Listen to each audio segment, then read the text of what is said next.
Cigarette খেলে 40 দিন নামাজ রোজা কবুল হয় না, এটা কি হাদিস দ্বারা প্রমাণিত? ধূমপানকারীর মুখ থেকে যে দুর্গন্ধ হয়, ধূমপানকারী নিজে যারা আছেন, আমি মাঝে মধ্যে বলি ভাই, নর্দমার কাছে ড্রেনের কাছে গিয়ে একটু ড্রেনের গন্ধটা শুকে, এরপর নিজের মুখের গন্ধটা শুকে দেখেন যে ওইটার চাইতে আপনার মুখের গন্ধ মারাত্মক। সুপ্রিয় দর্শক, দূর দূরান্ত থেকে, দেশ দেশের বাহির থেকে, যে যেখান থেকে দেখছেন আমার এই ভিডিও, সবাইকে জানাই আন্তরিক সালাম ও অভিনন্দন। শেখ আহমদুল্লাহর কাছে একটি প্রশ্নের খুব এভাবে দিয়েছেন কিছু বখাটের ছেলেরা। দেখেন যে সিগারেট খেলে নামাজ বা রোজা দোয়া কোনো 40 দিন নাকি কবুল হবে না, এমন বিষয়ে একটি প্রশ্ন করছেন যে সিগারেট খেলে কতদিন ইবাদত কবুল হয় না। শেখ আহমদুল্লাহর কাছে প্রশ্ন করছেন যে 40 দিন নাকি কবুল হয় না। সেই বিষয়ে শেখ আহমদুল্লাহ আসলে কি এই প্রশ্নের উত্তর দিয়েছেন আমাদের জানা উচিত। তো চলুন দেরি না করে আমরা মূল ভিডিওর দিকে লক্ষ্য করি।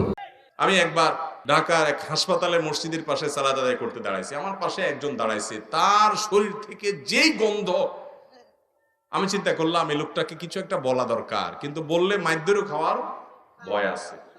তো আমি তাড়াতাড়ি পকেট থেকে কাগজ কলম নিয়ে বের করে সুন্দর করে লিখলাম, ভাই যেই গন্ধ ভাই আজকে আমি শুকতে হলো, আমার সালাত নষ্ট হওয়ার উপক্রম। কি সালাত আদায় করছি, মনোযোগ পুরাটা আপনার দুর্গন্ধে আমার দখল করে নিয়ে গেছে।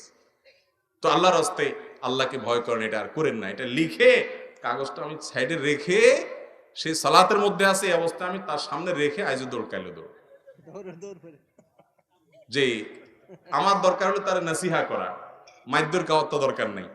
তো নাসিহার কাজ তো হয়ে গেছে, লিখে দিয়ে আসছে। ভাইরা আমার, যারা ধূমপান করেন তাদের মুখে এরকম বাজে অবস্থায় তৈরি হয়। পৃথিবীতে ক্যান্সার এখন এত ব্যাপকভাবে ছড়াইছে, আমাদের দেশের কথা যদি আপনি বলেন, ঘরে ঘরে জনে জনে এখন পরিবারে পরিবারে ক্যান্সার। এবং ক্যান্সারের অন্যতম বড় কারণ হলো এই ধূমপান এবং জর্দা। পানের সাথে চাবায়া চাবায়া রকমারি জর্দা খায় না অনেক মুরব্বীরা? ইবনে মাজার একটি বর্ণনা আছে, সেটি হলো যদি কেউ মাদক সেবন করে, মাদক গ্রহণ করে এবং এর ফলশ্রুতিতে সে নেশাগ্রস্ত হয়ে যায়, 40 দিন যাবত তার সালাত কবুল হবে না, ইবাদত কবুল হবে না। তো ধূমপানটা তো, এটা তো এর ফলে এক নম্বর কথা হলো মানুষ আসক্ত হয় না, মাতলামি করে না, মাতলামি আসে না। দ্বিতীয় কথা হলো যে ধূমপান এমনিতে নাজায়েজ এবং গুনাহের কথা, সেটা নিয়ে কোনো সন্দেহ নাই।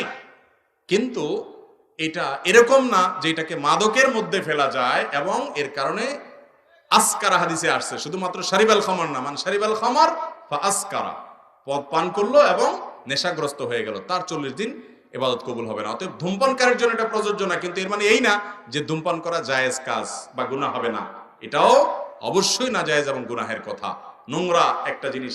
এই ধূমপান, বিষপান লেখাই আছে যে এটা স্বাস্থ্যের জন্য ক্ষতিকর, তারপর আবার পয়সা দিয়ে কিনে খাই। আল্লাহ তাআলা আমাদেরকে বুঝার তৌফিক দান করুন। এই নোংরা জিনিস খাওয়া যাবে না ভাইরা। কিন্তু 40 দিন ইবাদত কবুল হওয়া না হওয়ার যে হাদিস, সেটাই ধূমপানের ক্ষেত্রে ফিট হবে না। আচ্ছা, আর 2-4টা আমি বলি, এরপরে আমি ছেড়ে দিব, কারণ গভীর রাত পর্যন্ত মাহফিল, এটা সুন্নাহ বিরোধী কাজ। আমি সব জায়গায় এটা বিরুদ্ধে বলি, আবার দেখা যায় যে কোরআন সুন্নাহর কথা বলে, সহিহ হাদিসের কথা বলেও আমরা এটার উপর আমল করতে পারি না। আমি ওই যে ময়মনসিংহ ত্রিশাল আমাকে এক জায়গায় মাহফিল নিয়ে গেছে, আমার চুক্তি ভাই 10টার ভিতরে আমার এই মঞ্চ থেকে নামাই দিবেন। আমার 10টা পরে আয়েশা বলতেছে, হুজুর আপনি এবার একটু খাওয়া দাওয়া করে রেস্ট করেন। আমি কেন, আপনার সবাই শেষে যাইতে হবে, তো আমরা ডেকে নেব। ঠিক 11টার পরে আসছে আমার ডাকার জন্য। তো ভাই, এটাতে কোনো সহি পদ্ধতি হলো না। সুন্নতের আমল যদি আমরা না করি, দুনিয়াতে কি করবে? আল্লাহ তাআলা আমাদেরকে আমলের তৌফিক দান করুক ভাই।